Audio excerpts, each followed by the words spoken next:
All right, so it's a beautiful day here in Vail, Colorado. I'm gonna try to do a watercolor of the scene behind me. All right, so here is the view I'm working with.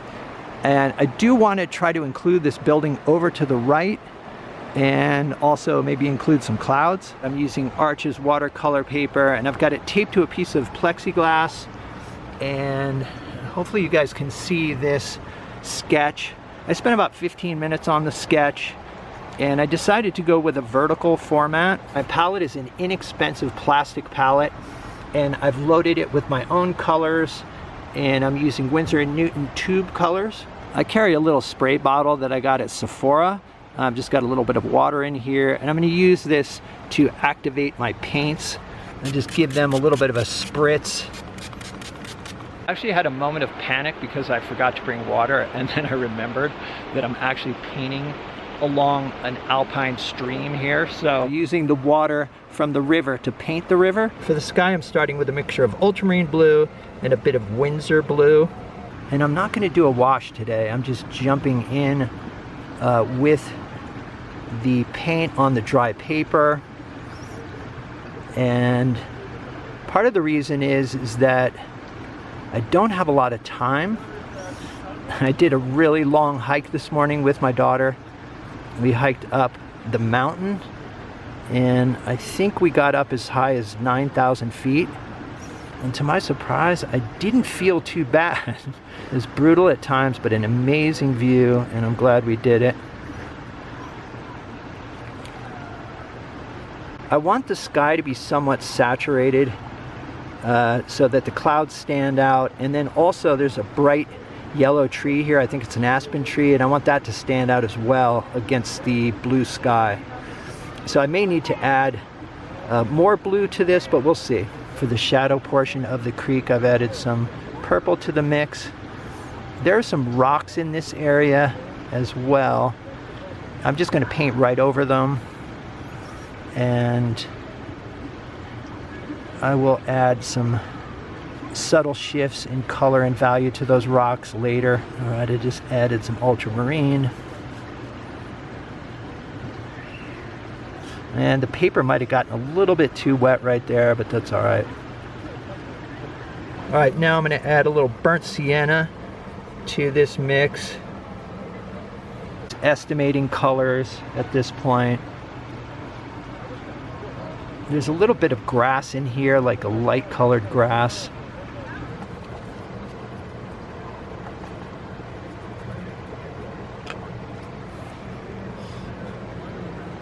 I've got a very light yellow ochreish colored mix here. Definitely out of control here, partially because I've got very little time to do this painting, which is okay. Dipping into the yellow here for the aspen trees. I'm running out of paint. I usually bring my tube colors, but this time I forgot them. But it looks like I'll have just enough paint to finish out the trip. Just like with my oil painting, I try to keep the watercolor as spontaneous as possible. All right, and there's some green trees back here.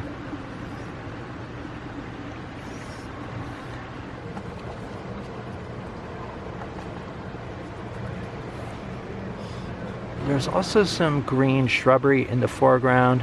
Maybe I'll add a little hint of that. I'll be coming back later to add more detail. And there's some sort of pine tree or something over here. I think it might be time to switch over to the smaller brush. There's some shrubs right here as well in front of this hotel. All right, for the portion of the water that's in the light, it's kind of a burnt sienna color. I'm not sure if I'm quite getting it, but this is close enough for now. Because this area is in shadow, I think I'm going to need to darken this up. So I'll do another pass on that. Trying to work quickly here. And I don't mind if I get some bleed with this portion of the water. And once again, I've added some additional blue and then also some dioxazine purple for this portion down here.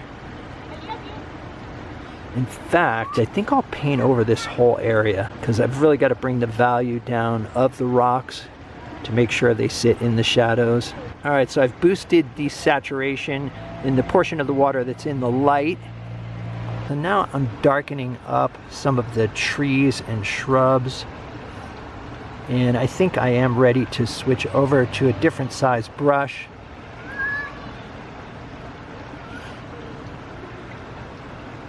All right, so I got the first pass finished here, but I need to let it dry for a minute in the sun.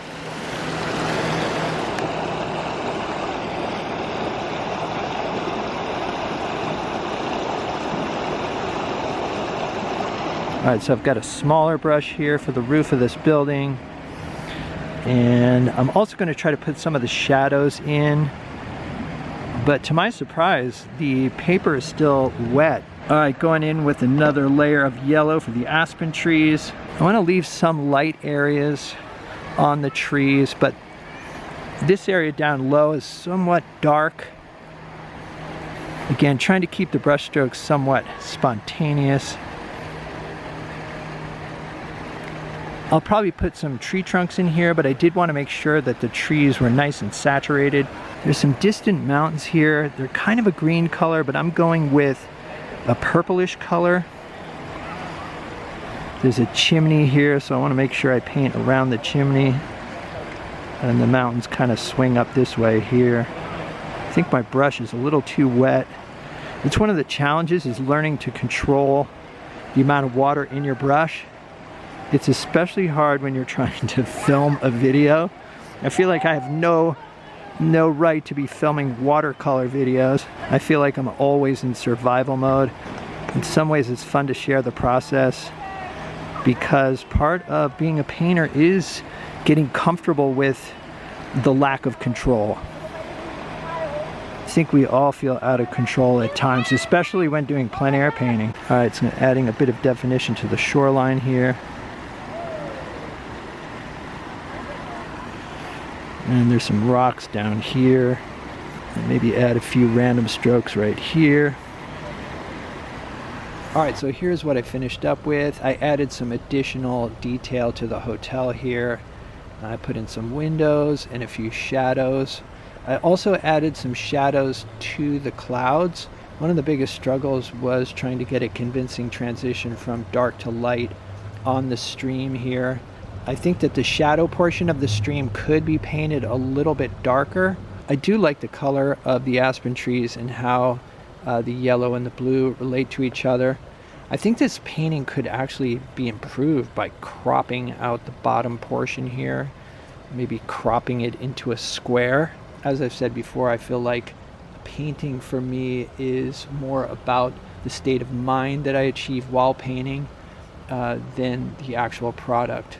And if you're enjoying the process, you'll keep painting and you'll just get better because the more you paint, the better you get. I decided to do another painting. This one was done from a photograph that I took on the hike with my daughter. In fact, there she is right there. Obviously, we're walking into the sunlight and the trees were creating interesting shadow patterns and casting interesting shadow patterns on the ground as well. This was a fun experiment, and I do feel like it sort of captured the feel of the sunlight being filtered through the trees. I may add some more foliage in this area here to keep the focus more in this area, but we'll see. Oftentimes, I just leave these sketches as is, and if I want to try something different, I will just start over and do a new painting. Alright, so I hope you guys enjoyed this video. Let me know what you think in the comments. If you'd like to see some extra videos and help support the channel, there's a Patreon link down below. It's the Patreon support that helps keep me making these videos, and it's much appreciated. Other than that, stay creative. I'll see you guys in the next video.